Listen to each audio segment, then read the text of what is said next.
vivo X100 Ultra、小米14 Ultra， 这两台手机的对比可以算是巅峰对比了，最起码也是巅峰对比之一。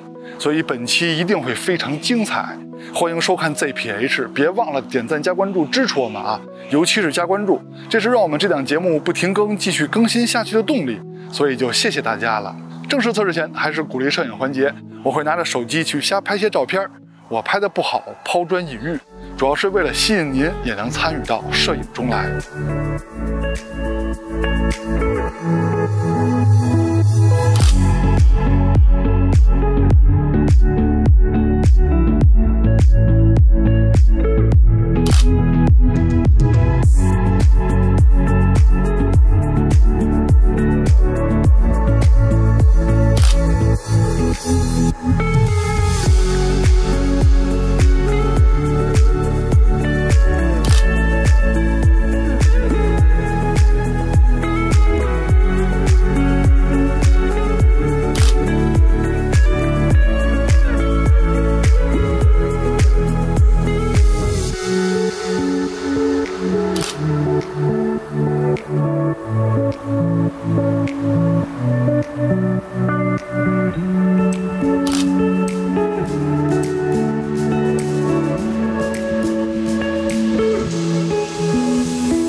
看完前面的照片，不要只琢磨是哪台手机拍的啊，因为是台手机就能拍，关键是要参与到摄影中来。欢迎收看 ZPH， 别忘了点赞加关注支持我们哦。那么下面我们就来看看这两台手机的表现吧。那这两台手机的对比呢，有可能就代表了国产的最高水平的对比了啊，有可能啊。记住现在列出的这几个主要的镜头跟焦段，这就是后面重点要对比的镜头跟焦段。那么在拍摄界面中呢，继续表扬 vivo 啊，点击每一个焦段切换按钮都能显示当前的等效焦段，非常不错。而且点击每一个焦段切换按钮呢，也能出现其他小的数码变焦选项啊，这点也非常好。在拍摄界面中上滑，当然现在是左滑啊，就能进入全新的拍摄模式——人文街拍相机模式。在这个模式中，可以快速的调节拍摄的色彩风格，还有节点曝光啊、快门速度等。这些快捷的设置可以方便地帮你记录当时拍摄时候的心情，还有你想表达的照片风格。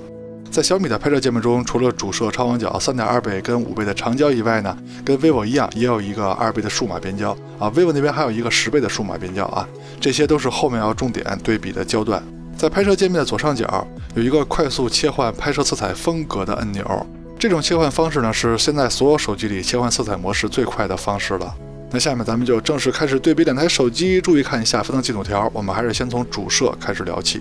从硬件参数上说，两台主摄还是比较接近的，但是光圈是不一样的。小米那边有一个可变光圈技术，在之前聊它的节目中呢，已经详细讲过它在各种光圈下的成像表现了。那这次呢，就不挨个展开了。vivo 那边前面提到的新的人文街拍相机模式呢，之前也详细讲过了，这回也就不再展开了啊。咱们直接看他们在默认模式下的实拍效果。小米那边徕卡经典、徕卡生动我都用了，不管用什么模式呢，也改变不了它的光学素质啊，我就随机挑选了。vivo 这边呢就是默认设置。那现在你们更喜欢哪边的色彩风格呢？如果你喜欢 vivo 打1，喜欢小米的打2。中心解析力方面，我们这儿更看重的是不能更改的光学素质啊。从这点上来说呢，两边做的都非常不错，属于同一水平的。只是成片之后呢，有一些后期处理的区别，比如说这边的涂抹多一些，那边的锐化多一些。只不过这些呢，两边做的都相对轻微啊，也不影响它们的光学素质。再看一组主摄的样片，这回小米用的是徕卡经典了啊。这回你们喜欢哪边的颜色风格呢？喜欢 vivo 的打1，喜欢小米的打2。那么中心解析力方面，两边依旧是非常优秀的啊。从光学解析力上来说，镜组的光学质量要看变焦画质把控程度怎么样，这可代表了镜组的制造成本啊，是你花的每分钱值不值。不过两边的表现呢都还行啊，也都有下降，总体来说呢也是半斤八两的。那再看另一个角的表现呢，这回 vivo 的表现呢稍微比小米强一点点，主要是紫边控制的更好。两台主摄都有5000万像素高清模式，那么在中心解析力方面谁更优秀呢？ vivo 的稍微优秀一点点。vivo 的主摄还有一个 AI 5000万像素高清模式，那就是比普通的5000万高清模式还高清。那这个时候跟小米的5000万像素比呢，确实解析力更好了。那现在就是 vivo 的 AI 5000万像素模式跟普通的高清模式的对比，那确实是 AI 那边的解析力更高一些啊。有些人以为 AI 呢可能就是纯蒙纯画啊，其实也不都是，它是尽可能的依靠更多张的多帧合成来重现细节。再说超广角镜头，从参数上看，感光器是 vivo 这边更大，光圈呢是小米那边更大，视角也是小米的更广。看实拍相片，小米这边用的是徕卡生动啊，这回两边的颜色风格还是比较接近的。那视角差距呢，如图所示，这个红边就是 vivo 拍不到的范围。那么中心解析力方面，两边做的都不错，但是要从地面来看的话，小米的解析力更好一点。再看一组对比，这回小米用的是徕卡经典了，你们更喜欢哪边的颜色风格呢？喜欢 vivo 的打1，喜欢小米的打2。中心解析力方面，你别看小米的视角更广啊，它中心的物体拍的会更小，但是解析力方面呢，确实是小米的更好。镜组的光学质量就是边角画质把控方面呢，两边就说差不多吧啊，都有紫边，这边呢是 vivo 的稍微重一些，但是看另一角的表现呢，那两边就谁也甭说谁了。但是小米的超广角视角是更广的，它是更不利于把控边角画质的。那么相对来说呢，小米的超广角镜组光学质量稍微好一些。两台超广角都有5000万像素高清模式，那中心解析力方面怎么样呢？都不怎么样啊。它们跟自己的普通模式比，解析力的提升都不大啊，这在之前的测试中已经印证过了。再看中长焦的对比，可以算是这次对比的重点了。那中焦这块呢 ，vivo 是没有的，小米有一颗3.2倍的中焦镜头。其实从等效焦段上算呢，它也可以算是长焦镜头了。那长焦这块呢 ，vivo 是有一个3.7倍的大感光器的2亿像素长焦镜头。那小米呢是有一个5倍的5000万像素的长焦镜头。对比样片，先从2倍数码变焦开始看，它们都是主摄的数码变焦。中心解析力方面，两边做的都不错啊，解析力都挺好。现在 vivo 是3.7倍，小米是3.2倍，解析力方面 vivo 的更好。vivo 的3.7倍跟小米的3.2倍是都有5000万像素高清模式的，那解析力方面呢，依然是 vivo 的更优秀。那这还没完 ，vivo 的3.7倍是有2亿像素高清模式的，那跟小米的3.2倍5000万像素模式比，解析力的优势就更大了。现在是5倍默认模式的对比 ，vivo 这边是3.7倍的数码变焦，小米是光学焦段。那么在解析力方面呢，你还别说啊，小米这边的5倍效果更好。那如果 vivo 3.7倍的2亿像素跟小米5倍的5000万像素对比会怎么样呢？先提示一下啊，在之前的对比中，小米5倍的5000万像素还是非常厉害的。那么最终结果呢，两边还都是非常优秀的，但是仔细看很多细节的地方，还是 vivo 这边的2亿像素解析力稍微高一点点。现在是10倍焦段的对比，它们都是长焦镜头的数码变焦了。那解析力方面，两边的光学解析力啊都已经到了极限了，剩下的就是多帧合成跟数码计算的结果了。vivo 这边看着更柔和，但是细节一点不少。小米那边是把所有的细节都分毫毕现的让你看见啊，说白了就是加重了对比。最后再看一组30倍数码变焦的对比吧，因为小米这边到了30倍会开启 AI 超级变焦功能。那最终落实到解析力上啊，两边就说各有优势吧。这一部分是 vivo 好，那一部分是小米好。毕竟现在的焦段已经远远的超过了他们的光学分辨率了。那 vivo 那边最远的光学镜头是3.7倍，小米最远的是5倍。那么现在他们拼的呢，就是尽可能的多张合成去猜细节，然后把画面处理得更自然而已。那说完了长焦，说微距，正好两台手机都可以用长焦来拍摄微距。vivo 这边呢是3.7倍的镜头拍摄微距，小米呢是3.2倍的镜头拍摄微距最好。在这个时候呢，两边都是用光学焦段来拍摄微距的，他们的防抖呢还有对焦做的都不错，所以拍摄体验方面是挺好的。而且从实拍样片上看呢，他们的解析力也都是非常优秀的。而且他们的长焦拍摄微距的时候啊，也可以做数码变焦。那现在的样片呢 ，vivo 是7.4倍，小米是6.4倍。他们数码变焦之后拍摄微距的解析力依然是非常不错的，而且也保留了光学焦段拍摄微距时候优秀的对焦跟防抖能力。总之，这两台手机拍摄微距效果都很好。再说前摄，先看自拍的表现，用的就是前摄的默认设置啊，没有调其他的。那如果手机自己跳到了人像模式呢，那就按它自己的逻辑来，我们也不手动干预啊。从前摄样片来看呀，这两边的表现可都够不错的啊，把我拍的已经是相当好看了。就是肤色上稍微有一些区别。那么你们更喜欢哪边的效果呢？喜欢 vivo 的打1，喜欢小米的打2？我个人啊，还是觉得 vivo 的肤色稍微好看一点，但也只是一点点。现在是前摄录像的表现，那这回肤色的表现呀 ，vivo 有些过于红润了。相比之下呢，小米的肤色就正常了。你说小米要是能稍微红润一些，或者说 vivo 能别这么红，那该多好啊，是吧？两边的防抖跟清晰度都是非常不错的。再说人像的对比，用的也是手机人像模式的默认设置啊，没有调其他的。在第一个场景中呢 ，vivo 这边的表现可以说是甜美风格的，小米那边呢是庄重稳重风格的，而且小米的肤色可以看出来啊，特意的是往油润了方面调的。那小米这边用的就是它最新的大师人像模式，效果确实也不错。但是有些样张跟 vivo 比呢，肤色就有些暗了，我估计可能女孩子不太喜欢。但是换了一个场景以后，小米的样片突然间亮起来了，比 vivo 还亮啊！那相对来说，在各个环境下 ，vivo 的样张表现还是更稳定一些的。小米这边呢，可能就得看它的脾气了吧。再看直出扩张度的对比，那这个环节呢，咱们快速的过一下。简单来说呢，两台手机的表现都不错。但是区别肯定是有的啊，那这些区别呢，就体现在，比如说有些场景我的暗部表现的比你好，那换了一个场景呢，你的亮部表现的比我好，但是他们无论是亮部还是暗部，无论是主摄还是超广角，他们的细节呈现都是不错的。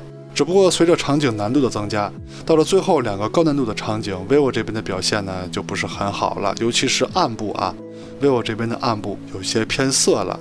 小米那边的表现呢，从开始到现在一直都是很优秀的。下面再看夜景的表现，那夜景呢也是这回对比的重点了。那第一个场景，无论是主摄还是超广角，两边的表现都非常不错，无论是亮部细节还是暗部细节的呈现，他们做的都很好。场景的难度再提高一些，那这个场景亮部跟暗部的差距就更大了。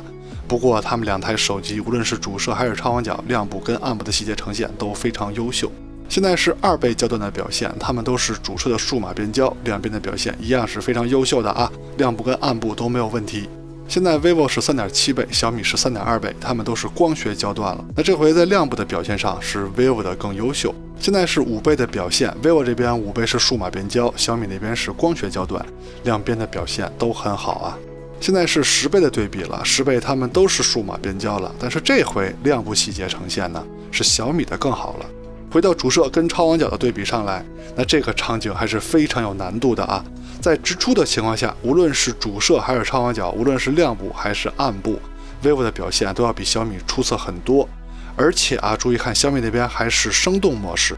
那如果要是换成徕卡经典模式，小米那边的亮部细节跟 vivo 比起来差距就更大了啊，尤其是超广角，那简直差的没法再差了。所以如果你要用小米的话，想拍出比较好的夜景照片，那么尽量用徕卡生动模式。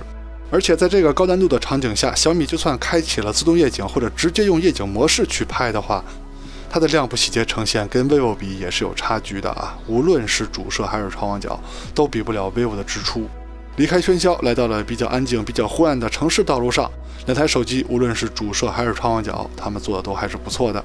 但是到了昏暗的地方 ，vivo 的长焦就算关闭了自动夜景，它的自动夜景还是会触发，这点跟主摄跟超广角是不一样的啊。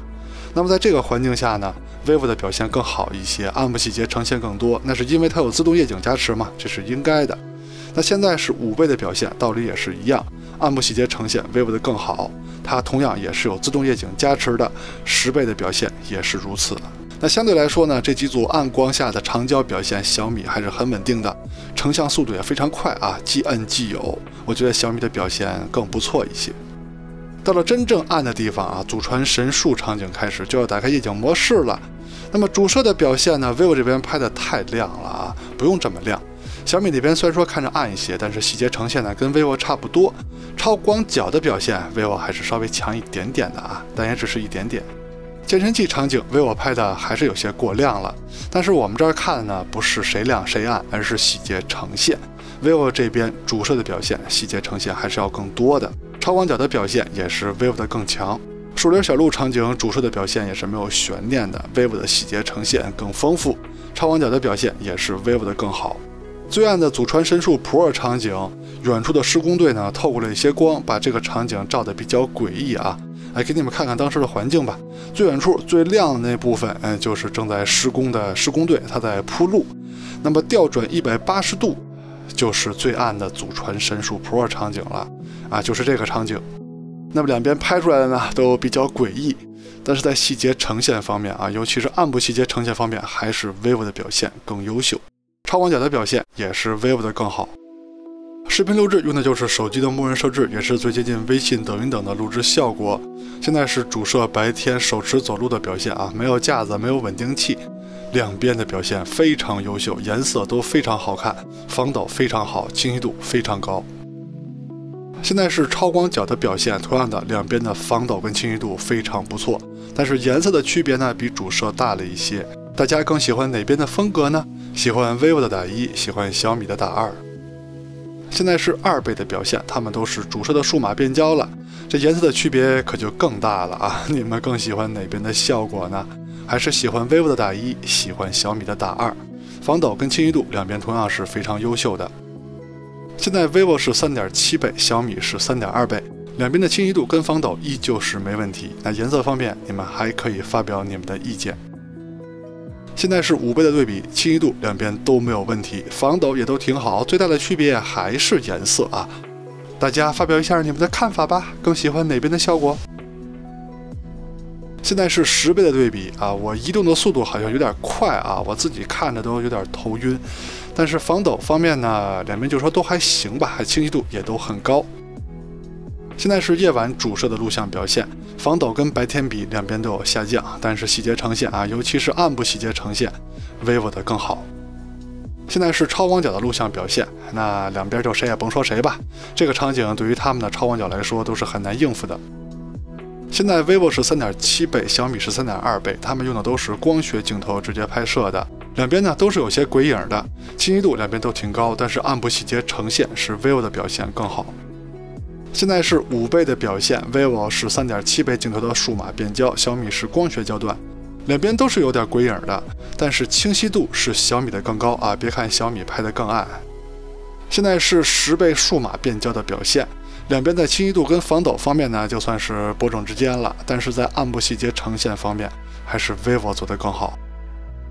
好，又到了最后一个环节了，工业设计跟硬件，咱们还是采用简单明了的方式。大家说一下你们更喜欢哪台手机的造型吧你们更喜欢哪台手机的工业设计呢？喜欢 vivo 的打1，喜欢小米的打2。那至于硬件发热跑分呢，跟往期节目一样这不是我们节目的重点，我们也不聊这些。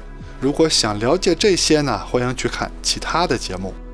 OK， 到结尾了，看完前面内容，希望在选择方面为您提供了帮助。最关键的是，希望您能喜欢我们的节目别忘了点赞加关注支持我们。我们下期节目再见，拜拜。